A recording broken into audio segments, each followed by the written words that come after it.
Bonjour à toutes et à tous et bienvenue. Aujourd'hui, j'ai le grand plaisir d'inviter Luc Baudin, qui, suite à la sortie cet été de son livre La Révolution de l'amour aux éditions Guy Daniel, va vous parler de l'importance de l'amour dans notre monde actuel.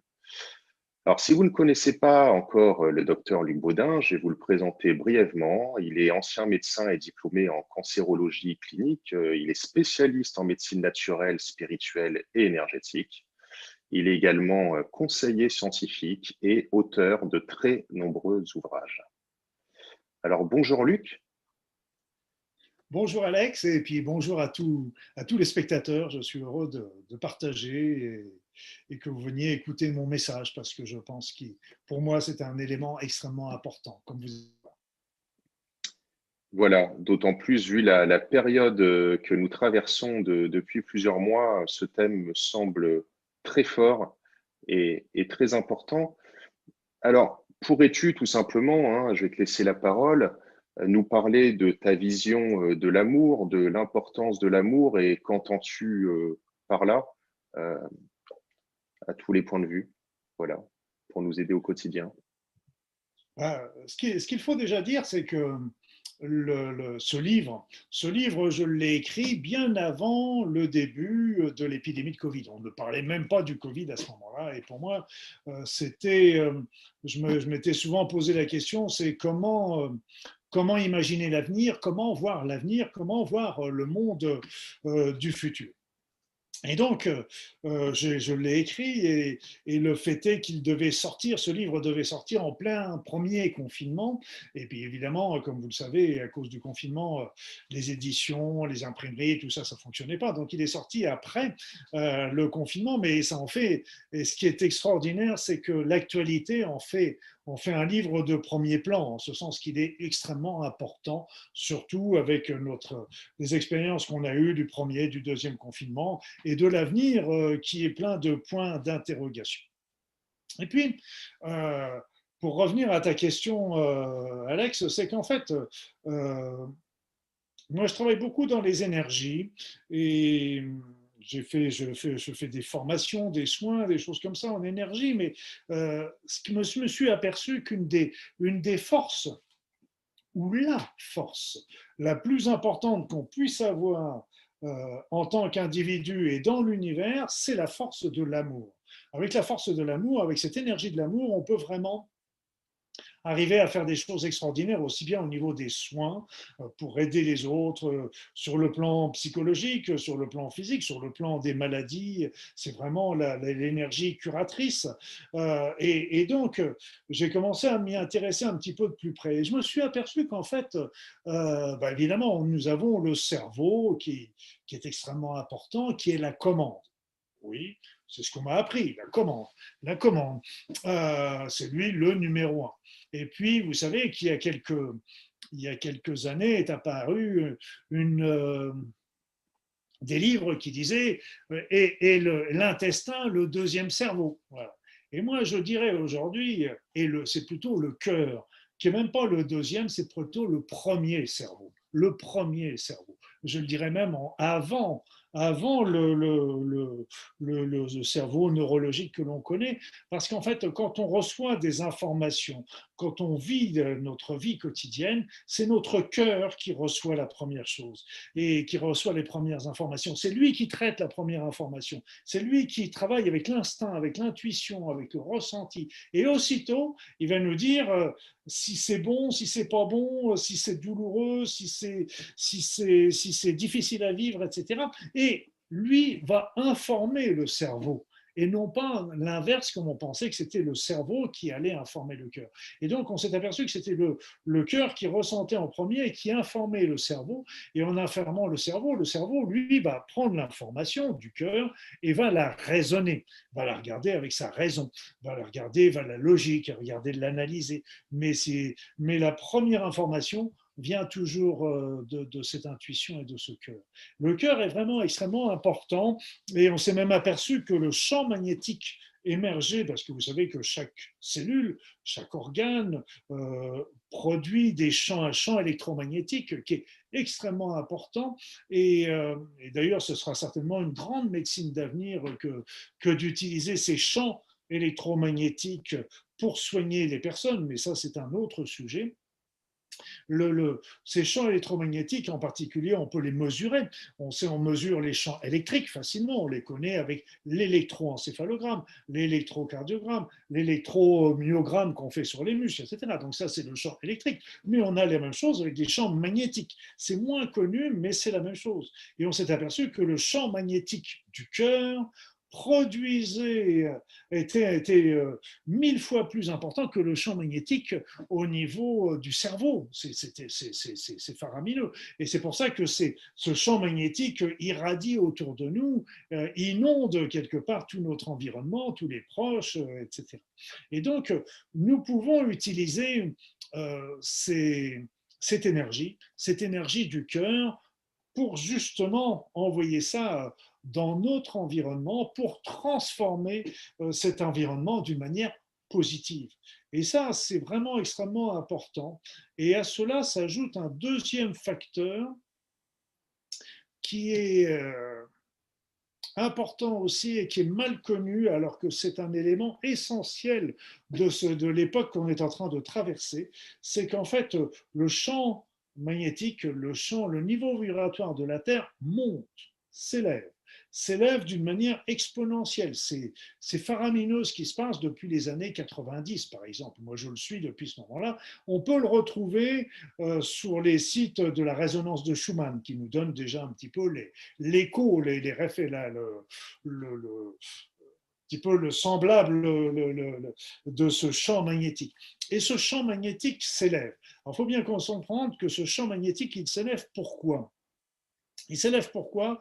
Il y a deux raisons. La raison numéro un, c'est que, évidemment, notre Terre, comme notre système solaire, comme quelque part toute la zone de la galaxie qui entoure ce système solaire, se balade dans la galaxie et dans l'univers. Oui. Et on traverserait une zone super importante au niveau énergétique. Et donc, on serait beaucoup plus bombardé au niveau champ photonique, etc.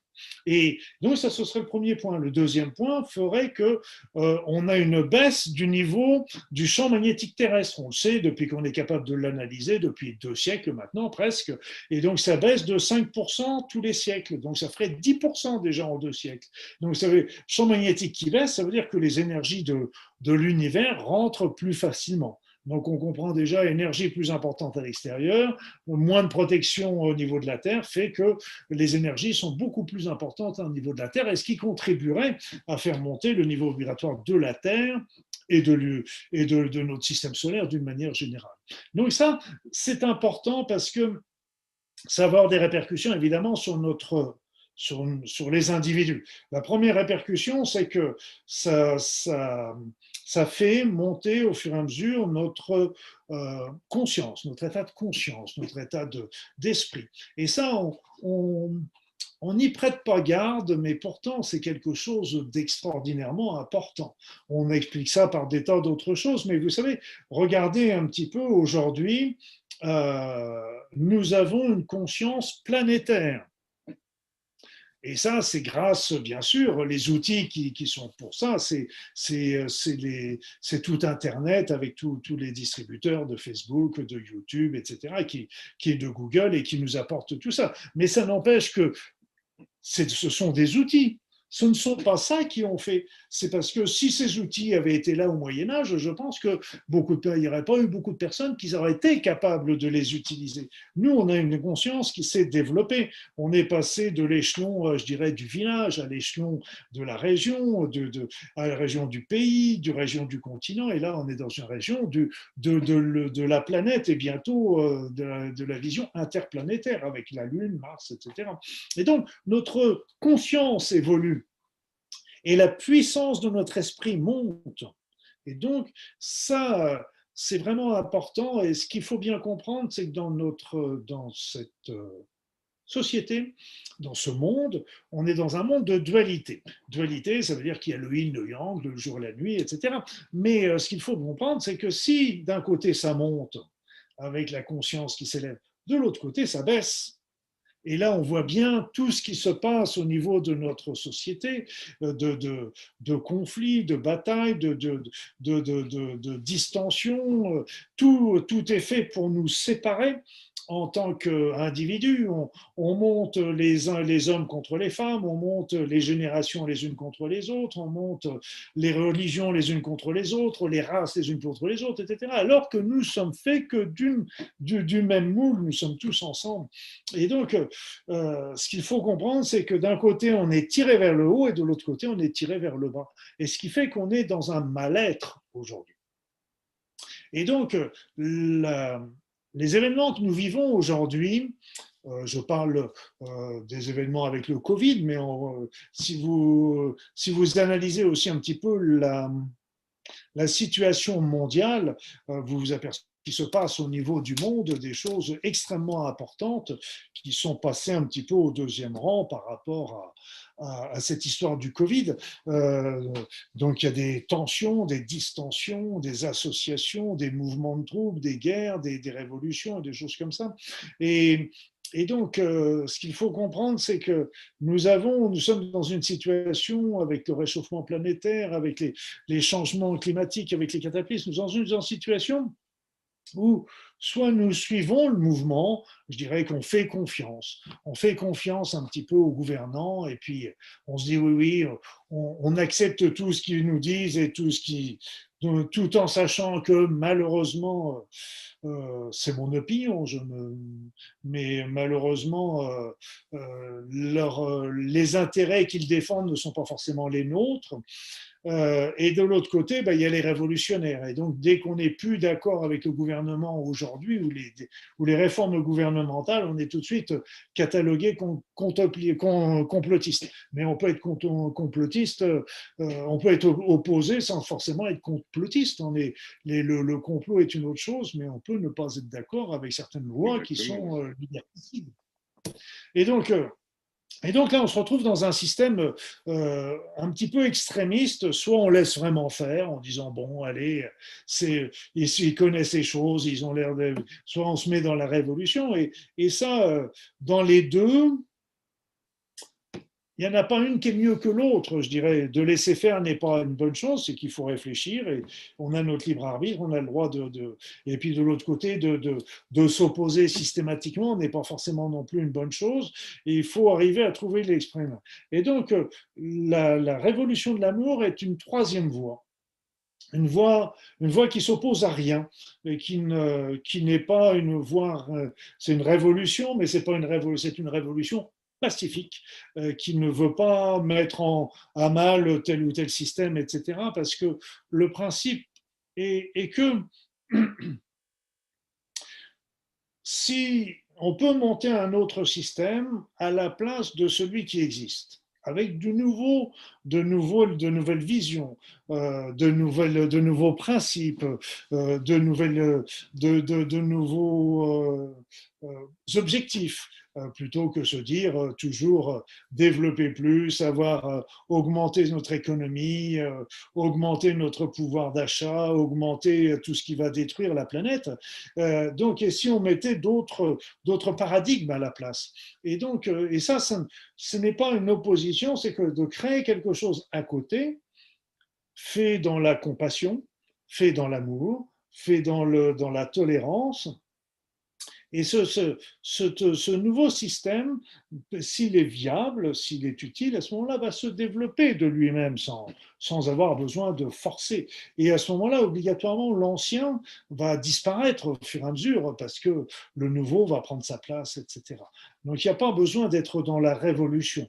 Et là, les forces que l'on a aujourd'hui, c'est que justement, on a une puissance de l'esprit qui est importante avec la montée du niveau vibratoire de la Terre. L'amour est la force la plus importante aussi qu'il puisse y avoir. L'amour n'a pas d'opposé. L'opposé de l'amour, c'est pas la haine. La haine, c'est l'opposé de la compassion. L'amour, c'est vraiment l'énergie la plus importante qu'il puisse y avoir sur cette terre et dans cet univers. Et puis, un autre élément qui est très, très important, c'est que on a alors je vais encore manger son nom à cet homme, c'est Hirashimi ou Isharimi, non, je ne sais plus. C'est un Indien qui a montré qu'en fait, pour changer la mentalité d'une population, nous n'avons pas besoin que la majorité de cette population change. On s'est aperçu que s'il y avait 1%, certaines personnes, certaines autres sources parlent même de la racine carrée de 1%. Donc je vous dis, ça en fait encore Mhm. moins. Et donc, si 1% de la population change ses paradigmes, et d'une manière bien consciente, on est capable de faire basculer l'ensemble de la population. Et il y a eu des expériences qui ont été faites comme ça au Moyen-Orient, en période de guerre, ça a été fait, je crois, aussi aux États-Unis, si j'ai bonne mémoire, où un petit groupe avait travaillé sur une ville et s'était aperçu qu'en envoyant de l'amour, en travaillant sur l'amour, on avait beaucoup moins d'accidents, d'agressivité, de, de, de gens qui pouvaient être dans le dans la perturbation de l'ordre public, etc. Et donc, ils sont aperçus vraiment qu'un petit groupe était capable de changer. Il y a eu des preuves là-dessus. Et, et C'est la donc, il y avait puissance de la pensée, d'ailleurs, Luc. C'est un des livres, d'ailleurs, tu as écrit quelque chose sur ce sujet. Hein. voilà, la puissance de la pensée est énorme. Merci, Alex, parce que je vois que tu me suis bien. Oui, oui, oui. Oui, Excuse-moi, oui. parce que tu sais, tu m'as lancé sur un sujet que j'adore. Alors, une Voilà. fois qu'il est lancé, il a du mal à s'arrêter, le pauvre garçon. Donc, et Mais je voulais juste rebondir, Luc, si tu permets, avec les... parce que c'est vrai que tu es passionné, tu pourrais en parler des heures. Je voulais rebondir effectivement quand tu parlais que le premier cerveau, c'est le cœur. Alors, je suis tout à fait d'accord parce que d'ailleurs, ce qu'il faut savoir, c'est qu'on a des millions de neurones dans le cœur. On en a au cerveau, dans les intestins, mais on en a aussi dans le cœur. Et il y a une étude également qui a été réalisée il n'y a pas longtemps donc par des scientifiques où ils parlent de photons, sujet que tu connais très bien, mieux que moi, où on s'est aperçu que quelqu'un en priant ou ayant des pensées d'amour dégageait, alors en plus c'est mesurable sur des appareils scientifiques, là on ne parle pas de Exactement. peut-être, ou qu'on dégageait un niveau de photons incroyable. Et on pourrait imaginer, comme tout est vibration, que tout communique, comme tu dis, à puissance de la pensée, que ces photons vont quelque part envelopper les autres êtres de son entourage, peut-être de la planète, pour leur communiquer cet amour inconditionnel. Euh, mais à ce moment-là, voilà, l'amour aussi, il ne faut pas que ce soit, on dise, ah, il faut que j'ai de l'amour. On est d'accord, ça va au plus profond de soi et limite même, il y a des méthodes ou des entraînements pour sans doute. Eh oui, oui, oui, tout à fait, parce que de toute façon, c'était Albert ou Alfred Pope qui était un Suisse et qui avait été le premier à mettre en évidence que l'être humain émettait des photons. Les cellules émettent des photons. Les photons, pour ceux qui nous écoutent, sont les petites particules de lumière, hein, tout simplement. Et comme c'était les êtres humains qui produisaient ces photons, il a biophotons. Et en fait, l'expérience que tu m'as indiquée, d'ailleurs, tu me l'as montré, je ne la connaissais pas, cette expérience-là, Alex.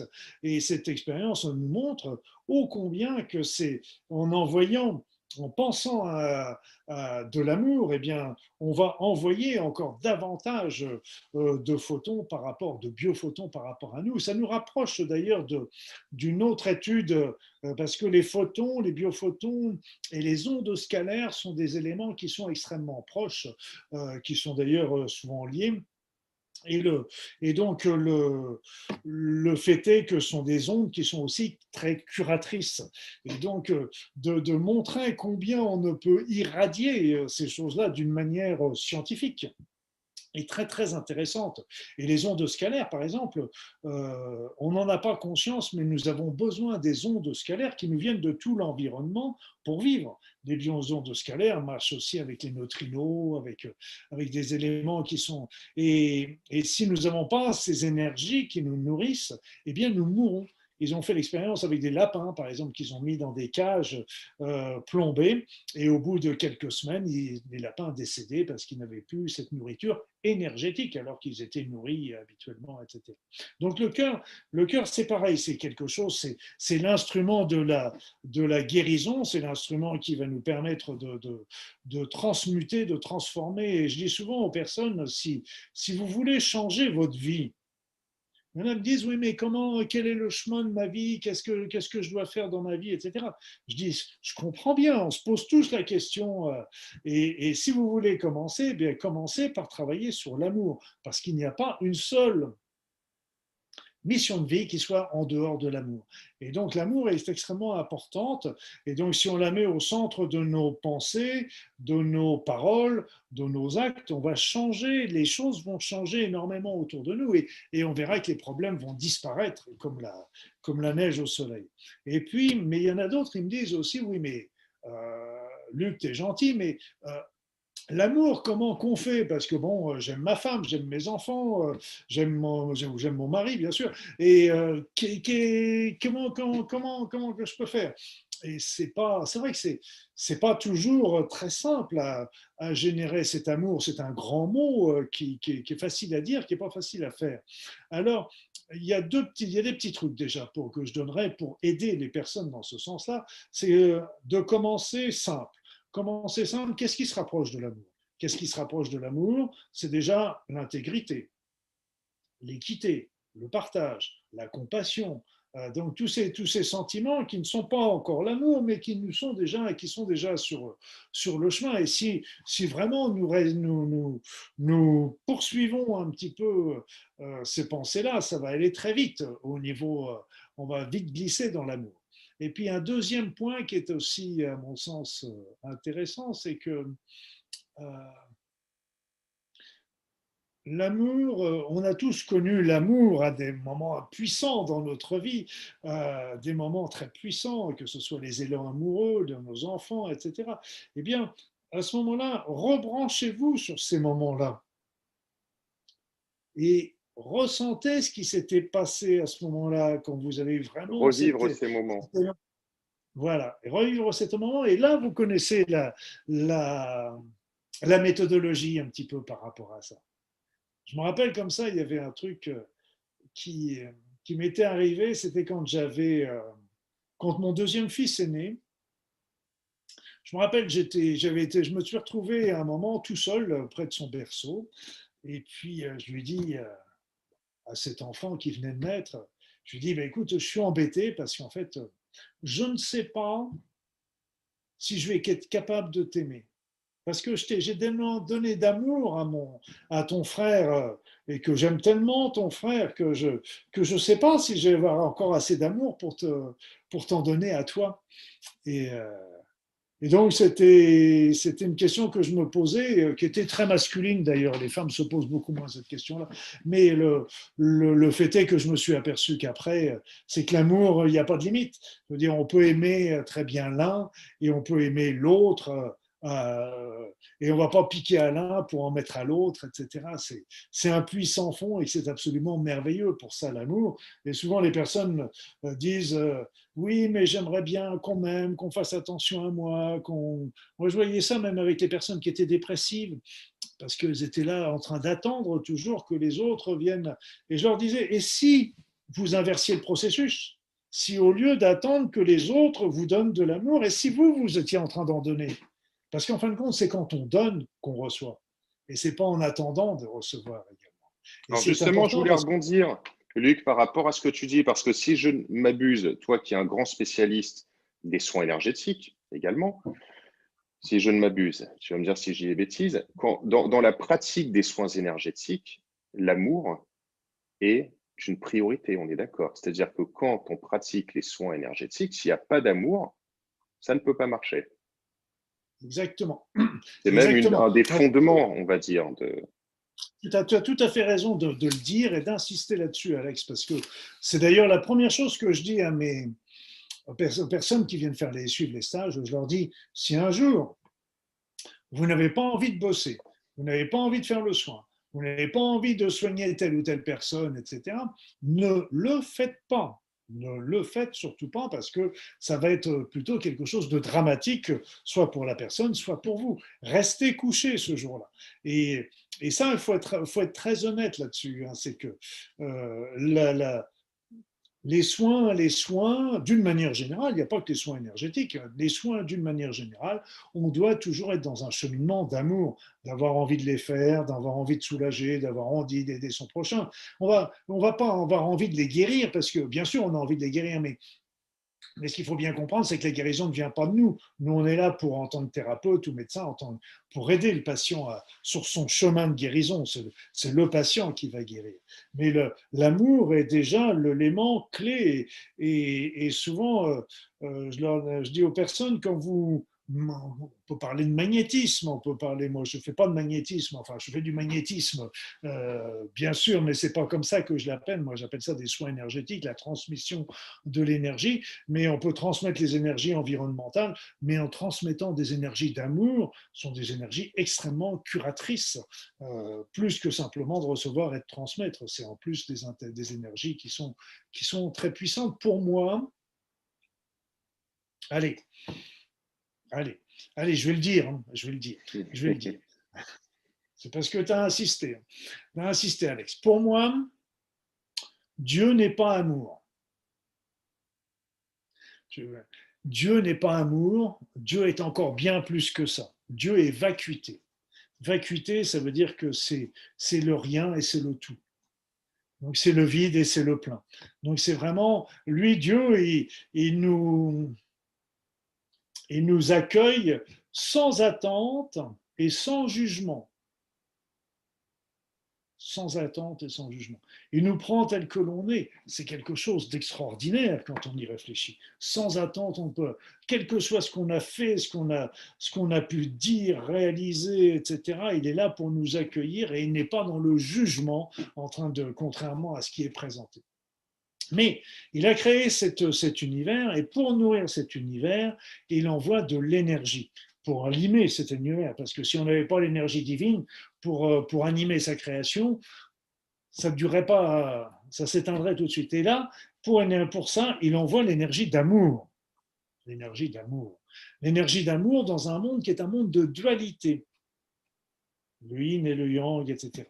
Et donc, nous avons le choix, en tant qu'individus, entre soit rester dans la lumière, soit faire le choix de rester dans la lumière, dans l'amour, dans le divin, soit de se dire, allez, moi je prends mon indépendance, un peu comme font les ados, et disent, allez, les vieux, on en a ras-le-bol, et donc moi je veux vivre ma vie et je vais moi prendre ma décision moi-même.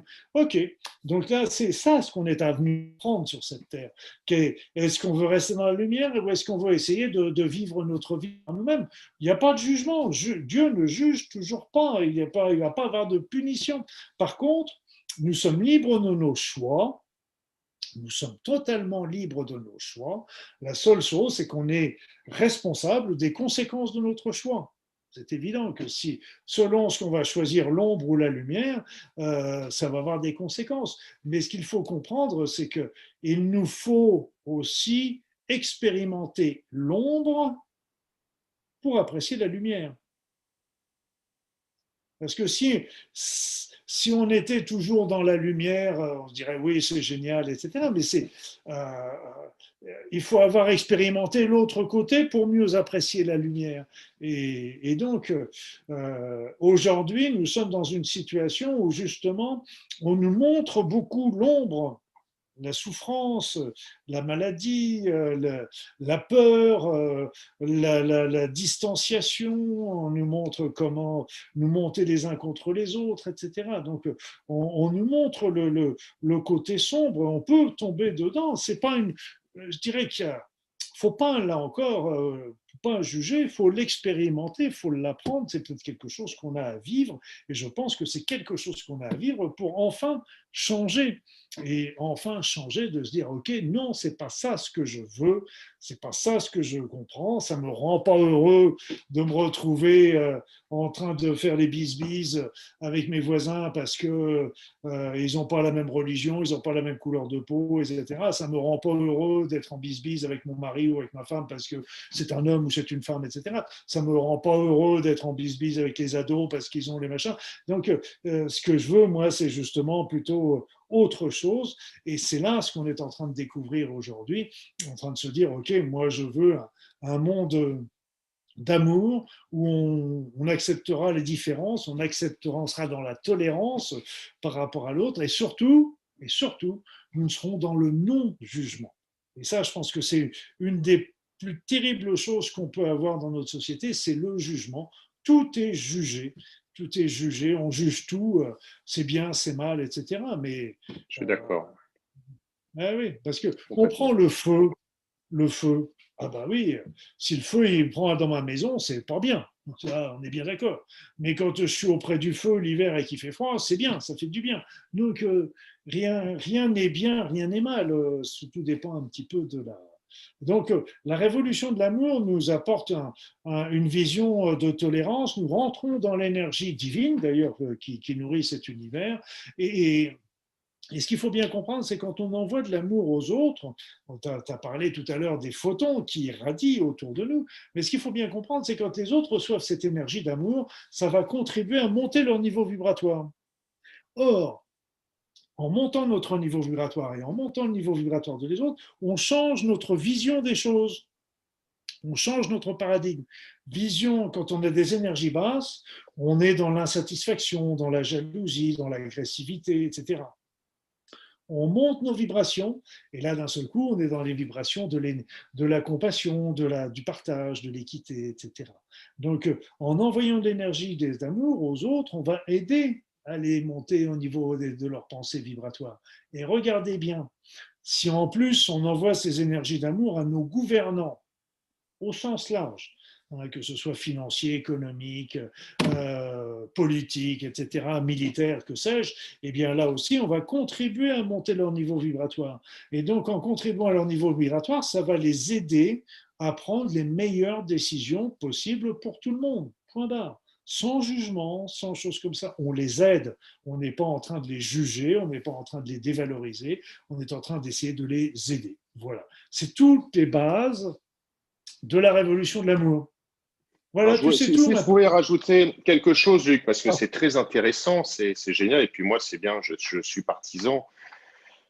L'amour, d'ailleurs, mon père, quand j'avais 6-7 ans, je lui ai demandé, mais papa, quel est, en fin de compte, le but de la vie? Et déjà, il m'avait dit, bah, c'est l'amour. Voilà, c'est l'amour. Alors, tu disais euh, Oh, l'importance de ces chapeau. vibrations, de faire monter le taux vibratoire, mais je rajouterais que sur les aliments aussi, ça fonctionne. Enfin, notamment Masura Emoto, que je maîtrise assez bien, il a fait des expériences que tu sais bien aussi, Luc, sur l'eau, sur la cristallisation de l'eau, et avec des pensées d'amour, il se forme des polygones complètement géométriques, alors qu'avec des pensées de haine, par exemple, il va y avoir des déformations et une forme chaotique. Et puis, je pense, ça me renvoie aussi à quelque chose quand on est croyant, alors si vous n'êtes pas croyant, c'est pas très grave. Et puis on peut croire aussi en Dieu ou en une divinité sans lui donner un nom. Mais c'est vrai que dans le christianisme, on dit qu'il faut prier avant de savourer, s'aimer et de boire.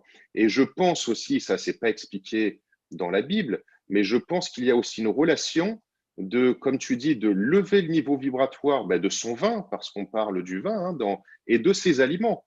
Et on sait que tout est vibration, donc quelque part, on bénit par la pensée, par le cœur, parce que c'est surtout le sujet, ce que l'on va apprécier. Voilà. Donc, ça marche aussi sur l'eau, faudrait peut-être faire l'expérience hein, avant de boire son verre d'eau ou son verre de vin. Masure Emoto, monsieur Emoto, j'ai eu l'occasion de le rencontrer 2 fois. Donc C'était très émouvant d'ailleurs, mais bon, passons. Donc c'est quelque chose, ça m'émeut rien que d'y penser parce qu'on avait. Euh, c'était un monsieur, c'était un japonais, comme beaucoup l'asiatique, il parlait peu, surtout avec les étrangers, mais ce qu'il disait était toujours extrêmement pertinent et percutant. Et, euh, et monsieur Emoto, d'ailleurs, il disait toujours en plaisantant, vous voyez les images de cristallisation, c'est pas moi qui les ai faites, hein. Il fait beaucoup trop froid, hein. Moi, j'envoyais toujours mes étudiants faire des photos. Il était plein d'humour, cet homme, et j'avais beaucoup aimé et apprécié cet homme. Il faisait des choses, mais il montrait comment notre pensée pouvait structurer déjà l'eau. Mais ce qu'il faut bien comprendre, c'est que nous sommes faits de, allez, 90% d'eau quand on est gamin, nourrisson, 60% quand on est très âgé, mais 60% c'est déjà énorme. Ça veut dire que les pensées qu'on reçoit des autres, et nos pensées proprement dites, vont déjà structurer notre eau d'une manière positive ou négative, selon la nature de ces pensées. Et c'est vraiment très important. On a fait des expériences aussi de la pensée sur les plantes, avec les thermoluminescences, etc., et qui changeaient en fonction de la capacité de la nature de la pensée. On a vu ça avec les magnétiseurs qui transmettaient de l'énergie, et selon l'énergie, etc., ça changeait aussi cette thermoluminescence des plantes. Donc nous sommes tous des belles plantes, hein, donc il faut bien comprendre que ce qui est capable d'agir sur les lots, sur les plantes, est capable d'agir sur les animaux, également sur les êtres humains. On sait très bien que la pensée, il y avait une étude qui avait été faite, et j'adorais le titre, c'est Le bonheur est contagieux. Voilà, donc il paraît que le Covid aussi, mais moi je vous conseille plutôt de prendre le bonheur, il est quand même plus sympathique. Et il y avait une étude qui avait été faite sur 4000 personnes suivies pendant quand même 10 ans. Et on s'était aperçu que les personnes qui étaient heureuses, eh bien, ça se transmettait dans leur environnement, proche ou lointain, à plusieurs kilomètres d'ailleurs, etc. Et donc, cette expérience a porté sur le bonheur, mais c'est évident que si on avait fait la même expérience sur le malheur, on aurait certainement trouvé des résultats similaires, parce que, quel que soit, selon la nature de notre pensée, on va la transmettre aux autres. Mais c'est pour ça que c'est ce qu'il faut bien comprendre, c'est qu'avec Masuru et Moto aussi, c'est que selon la nature de la pensée, les résultats étaient différents. Des pensées d'amour, des pensées de justice, d'équité, etc., donnaient des images absolument magnifiques. Et quand on regardait des images de haine, des pensées négatives, voire même de la musique, il a travaillé aussi sur des musiques très délétères, que je ne nommerai pas, qui sont très à la mode actuellement, eh bien, il donnait des eaux très déstructurées, et ces eaux très déstructurées intéressaient aussi sur les personnes. Et donc, on s'est aperçu que non seulement la pensée agissait sur l'eau, sur les animaux, sur la matière, etc., mais aussi selon la manière de cette pensée, la nature de cette pensée, ça va. On a même vu qu'on avait fait des expériences sur notre ADN personnel. C'est qu'une pensée d'amour positive va provoquer, vous savez que les ADN sont des doubles hélices, eh bien, ça provoque une dilatation de cette double hélice. Et alors que des pensées de haine, de rancœur, etc., vont provoquer exactement le mouvement inverse. Sur notre Et oui. ADN. Donc c'est pour ça, c'est important de bien comprendre que, moi je dis toujours, on a des preuves, et j'ai écrit des bouquins là-dessus, que notre pensée agit sur notre corps. Bon, le placebo en est un petit exemple, il y en a beaucoup d'autres, et ça agit sur les autres, ça agit sur la nature environnante, et puis après ça agit aussi même sur notre vie. Et donc c'est pour ça qu'il est très important de faire attention à notre pensée, parce que cette pensée, selon ce qu'on va lui mettre, va avoir déjà des répercussions sur nous. Parce que je dis souvent aux personnes, si vous ne pensez pas du bien de vous, qui est-ce qui va en penser du bien? Ça va avoir des pensées sur l'environnement, et ça va avoir des pensées également sur les autres, sur les autres. Et donc c'est pour ça que si on veut créer tout ça, ce sont des preuves qui nous montrent que si on change nos pensées, on est tout simplement capable déjà de changer notre vie. Ça va déjà nous faire un grand bien. Si on est dans l'amour, ça va les premiers qui vont en bénéficier, c'est nous-mêmes. Donc c'est vraiment extrêmement important. Et puis en plus, si on l'envoie aux autres, ça peut changer notre monde. Et aujourd'hui, c'est urgent que nous changions tous dans notre petit coin. Je dis bien petit coin parce qu'on a tout, on n'est pas, il n'y a pas de grands et des petits, mais on peut tous changer dans notre petit coin. C'est notre manière de penser. Et si bien que ces petits coins, ces petites pierres, ces petits édifices vont être capables de changer un petit peu comme ce que je vous disais, si on est un minimum de pensée, de personnes à travailler là-dessus, on est capable de changer complètement notre situation et l'avenir de l'humanité, ce qui est encore plus important, parce que moi, je veux dire, j'ai les cheveux blancs, etc., quelque part, je suis has-been, mais ce qui est important, c'est, moi, ce que je pense surtout, c'est à mes enfants et puis à mes petits-enfants, c'est eux qui sont importants. Qu'est-ce qu'on veut leur laisser dans l'avenir? Qu'est-ce qu'on veut leur donner? Et on a une grosse responsabilité et on n'en prend pas assez garde. Et c'est nous qui pouvons changer les choses aujourd'hui. On a ce pouvoir. Reprenons le power. Bah, écoute, merci infiniment, Luc, en tous les cas, pour toutes ces explications. Je crois que tu as pas mal partagé et tu as donné beaucoup de clés et tu as exprimé enfin, comment ta vision des choses. De toute façon, l'amour, il est évident que c'est la plus belle des armes et c'est la puissance extrême. Excuse-moi, Alex. Je vais reprendre ce que tu viens de dire. C'est le plus beau des outils. C'est le plus beau des Ce n'est outils. pas une arme. Ce n'est Oui, pas une arme. c'est une arme gentille, on va dire. Hein. C'est une arme. Allez, allez. Est-ce que tu pourrais Oui, montrer c'est ton important. livre, justement? Ah, mon livre. Mon livre, c'est le livre qui est sorti il y a quelques mois et qui devait sortir c'est La Révolution de l'amour, qui est sorti chez Très Daniel, après le premier confinement, alors qu'il devait sortir avant. Et là, il montre la méthodologie très simple, hein, très facile, pour que chacun puisse y participer, parce que et chacun fera comme il veut, ce qu'il fera sera toujours bien. On peut y mettre quelques minutes par jour quand vous êtes dans le métro, dans le bus.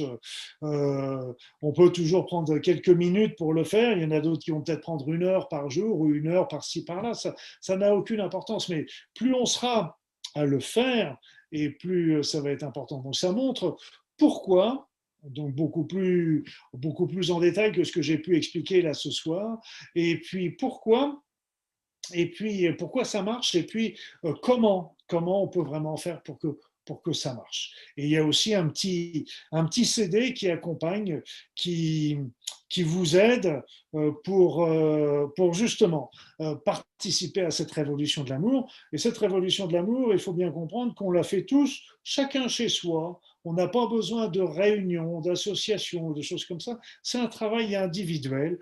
Et c'est pour ça que vous y mettez le cœur, vous y mettez le temps, vous y mettez la durée, vous y mettez l'intensité que vous jugez utile par rapport à ce que vous voulez voir dans le futur, pour vous et pour vos enfants et vos petits-enfants.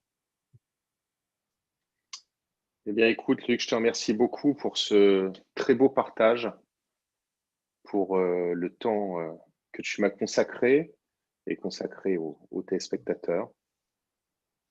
Écoute, tu sais bien, Alex, que c'est quelque chose qui pour moi, est un élément essentiel dans notre période actuelle.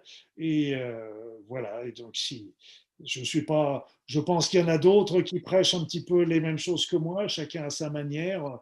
Il n'y a pas d'exclusivité en la matière. Et plus on sera nombreux à pouvoir voir ce monde d'une manière pacifique et surtout de pouvoir l'atteindre d'une manière là encore pacifique et sans heurts et sans douleur et sans haine ou sans révolte, je pense qu'on aura fait un grand chemin et notre humanité aura gagné d'arriver dans ce qu'on appelle la cinquième dimension. Bon.